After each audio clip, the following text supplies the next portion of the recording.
Bom dia, paz de Cristo para a sua vida. Quão dedicado você é naquilo que você faz? Você procura fazer tudo com excelência?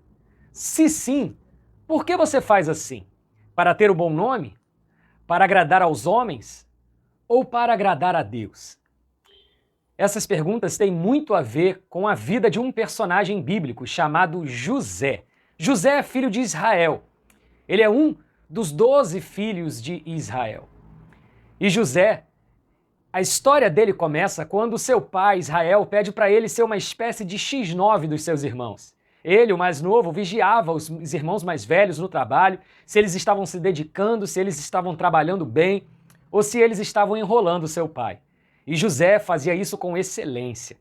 Ele era um bom filho. E um belo dia, José ele tem um sonho. Deus deu esse dom a ele, o dom de sonhar e de Deus revelar coisas grandiosas a ele através de sonhos. E nesse sonho, José reuniu a família e disse: Eu sonhei que o sol, a lua e 11 estrelas se prostravam diante de mim. E os seus irmãos não gostaram da revelação desse sonho, porque perceberam que eles eram 11. O sol, o pai, a lua, a mãe, todos se prostrando diante de José, como assim? E eles que já não gostavam muito de José, porque era o queridinho do pai, eles ficaram com muita raiva, ódio e ciúme de José. Então eles aprontaram uma para ele. Eles fizeram com que José saísse com eles e eles trancaram José numa cisterna, o venderam para mercadores de escravos e disseram para o pai que José morreu.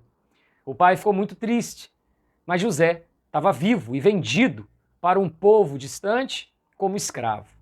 Mas José, ele jamais perdeu a sua integridade e a sua excelência por onde ele passou.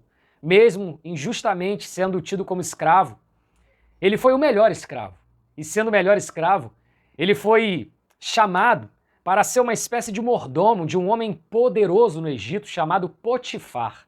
E lá na casa desse homem, ele trabalhava, administrava a casa, os negócios de Potifar de forma excelente.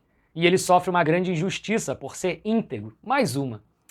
A esposa de Potifar resolve ter relações com José, e José, por temor a Deus, ele não aceita, ele corre. E então a mulher acusa ele de tentar estuprá-la. Potifar acredita e joga ele na prisão.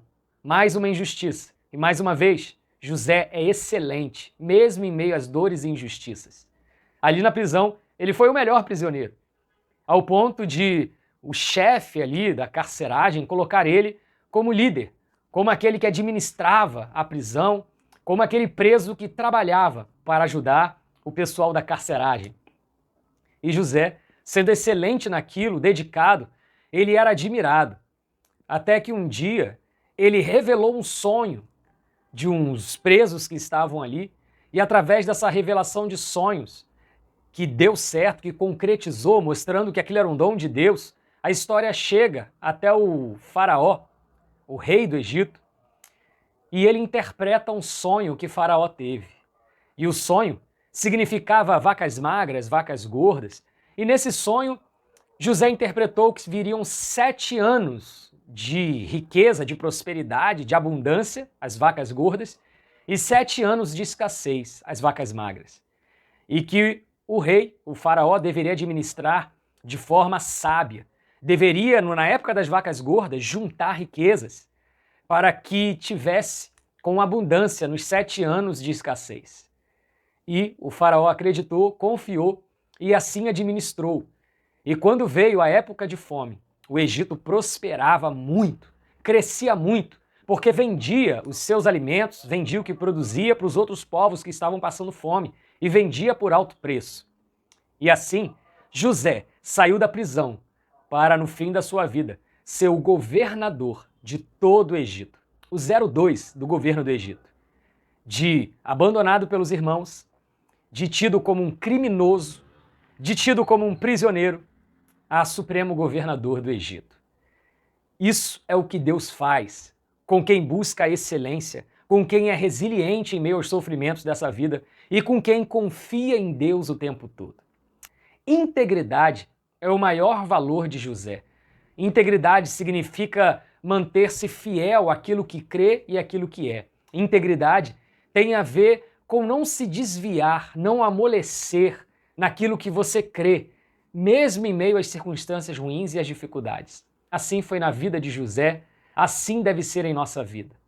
Que nós aprendamos hoje com José a nos mantermos íntegros, independentemente das injustiças, das circunstâncias ruins, dos percalços dessa vida, e nos mantermos fiéis a Deus, em tudo, crendo que no final Ele há de nos abençoar. Se assim fizermos, a nossa vida será como a de José, de lutas sim, mas de vitória no final. E o final da história é o que conta. Que o final da história de nossas vidas seja de bênção, prosperidade, seja de legado, seja de exemplo para outras pessoas. Que Deus te abençoe com essa palavra. Que você seja como José, abençoado, excelente, reconhecido em tudo que você faz. Que Deus te abençoe dessa forma, em nome de Jesus. Amém.